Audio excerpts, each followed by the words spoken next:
Hello বন্ধুরা, তোমরা সবাই কেমন আছো? বেশ ঠান্ডা পড়েছে। ঠান্ডার সময় ফুলকপি ব্রোকলি দিয়ে ভেটকি মাছের ঝোল কিভাবে করলাম সেটাই তোমাদের সঙ্গে শেয়ার করছি। আজকে আমি ভেটকি মাছের একটা রেসিপি করে দেখাবো। তার জন্য আমি এখানে নিয়েছি ভেটকি মাছ, আর এখানে নিয়েছি ফুলকপি, ব্রোকলি, টমেটো, আলু আর কাঁচা লঙ্কা। ভেটকি মাছের ঝোল করবার জন্য যা যা মশলা নিয়েছি সেগুলো হলো গোটা জিরে প্রথমে ফোড়নের জন্য এখানে নিয়েছি জিরে গুঁড়ো হাফ চামচের মতন, কাশ্মীরি লঙ্কার গুঁড়ো নিয়েছি 1 চামচের মতন, আর ধনে গুঁড়ো নিয়েছি। প্রথমে টমেটোর মধ্যে সামান্য একটু হলুদ আর কাশ্মীরি লঙ্কার গুঁড়ো, ধনে গুঁড়ো,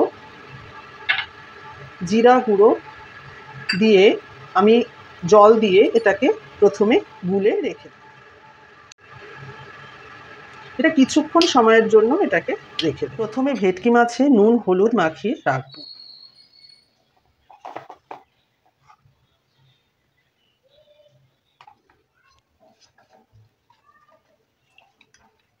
প্রথমে ব্রোকলিটা হালকা একটু ফুটিয়ে নেব। ব্রোকলি আমরা ভাজবো না, সামান্য একটু জলটা ফুটে উঠলেই আমরা ব্রোকলিটাকে নামিয়ে নেব। এবার আমরা ব্রোকলিটা নামিয়ে নেব।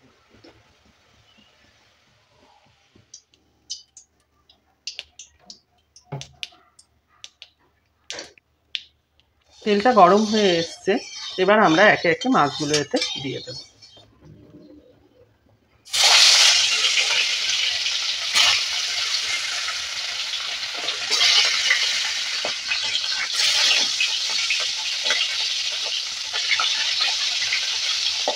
মাছগুলো ঠিক এইভাবে আমরা ভেজে নেব। এবার মাছগুলো আস্তে আস্তে তুলে নেব। মাছগুলো আমাদের ভাজা হয়ে গেছে। ঠিক এইভাবে আমাদের মাছগুলো তেল দিয়ে দেব, দিয়ে ফুলকপিগুলো আমরা ভেজে নেব।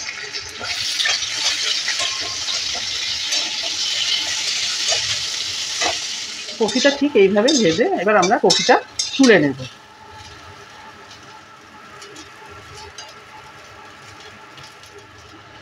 আলুগুলো আমরা এবার ভেজে তুলে নেব। আলুটা ভাজা হয়ে গেছে, এবার আমরা আলুটা তুলে নেব। এবার এতে জিরা,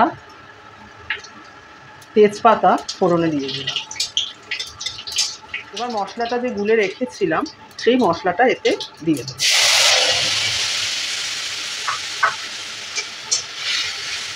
মশলাটা ভালো করে কষে নেব। স্বাদ মতো নুন দিয়ে দিলাম। এবার এতে ফুলকপিগুলো দিয়ে দেব। এবার এতে আলুগুলো দিয়ে দেব, দিয়ে মশলাটা ভালো করে কষে নেব। একটু ঢাকা দিয়ে দেবো যাতে পুড়ে না যায়, তার জন্য সামান্য একটু জল দেব। দিয়ে এটাকে আমি কিছুক্ষণের জন্য ঢাকা দিয়ে রাখবো। এবার আমাদের 5 থেকে 10 মিনিট হয়ে গেছে। ঢাকনাটা খুলে আমরা দেখে নেব। আমাদের মশলাটা কষে গেছে এবং কপিটাও আমাদের সেদ্ধ হয়ে গেছে। মশলা থেকে তেল পুরো ছেড়ে এসছে। মশলাটা ভালোভাবেই আমাদের কষে গেছে। এবার আমরা এতে জল দিয়ে দেবো। এবার আমরা পরিমাণ মতন জল দিয়ে দিয়েছি। এবার ঝোলটাকে ফুটতে দেব। ঝোল আমাদের ফুটে গেছে, এবার আমরা আস্তে আস্তে মাছগুলো দিয়ে দেব।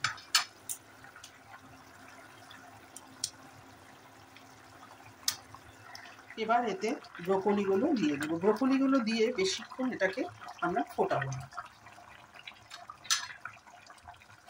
ঝোলটা আমাদের হয়ে এসছে। এবার কিছু কাঁচা লঙ্কা আর ধনে পাতা কাঁচা লঙ্কা দেওয়ার পর আমরা কিছুক্ষণের জন্য এটাকে ঢেকে রেখে দেব। 2-3 মিনিট হয়ে গেছে। এবার ঢাকনাটা খুলে আমরা পরিবেশন করে নেব। ভিডিওটি যদি ভালো লেগে থাকে অবশ্যই লাইক শেয়ার করে দিও। চ্যানেলটি যদি ভালো লাগে চ্যানেলটিকে সাবস্ক্রাইব করে আমার পাশে থেকো। আরও নতুন নতুন রেসিপি নিয়ে আমি আসছি। তোমরা সবাই ভালো থেকো, সুস্থ থেকো।